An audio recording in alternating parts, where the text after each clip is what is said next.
Transferimi i Mumin Efendiut në Rahovec.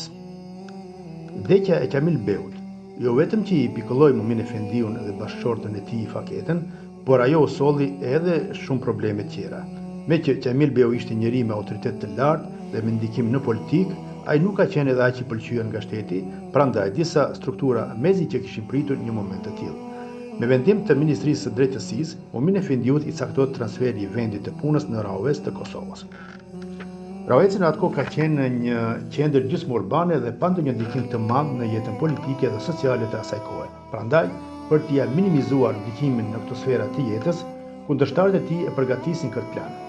Kjo gjë për një personalitet siç ishte Mumin Efendiu ka qenë katastrofale, sepse figura të këtij rangu pushteti i duhej shumë.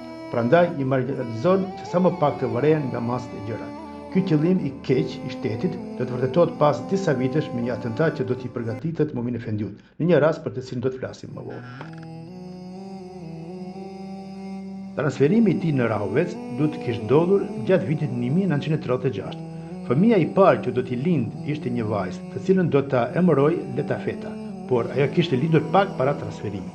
Vajza e dytë, Refaheta, kishte lindur më 19 janar të vitit 1938 në Rahovec, kurse motra e saj ka qenë 2 vjet më e madhe, prandaj ajo duhet të ketë lindur në fillim të vitit 1936 ose në fund të vitit 1935 në Mitrovic. Certifikatet e lindjes të Letafetës nuk kemi arritur ta gjejmë, kurse të Refahetës e kemi gjetur në librin am të Rahovecit.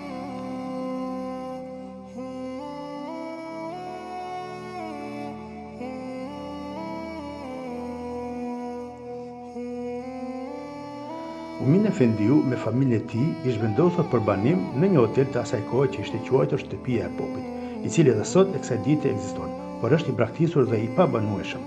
Gjendet në pjesën verilindore të qytetit, një lagje pranë Kodrës e cila me zhvillim urban të Rahovecit e ka humbur rëndësinë që kishte në atë kohë. E tash ajo lagje është e banuar me pollatrobe dhe quhet lagja e Maxhumit.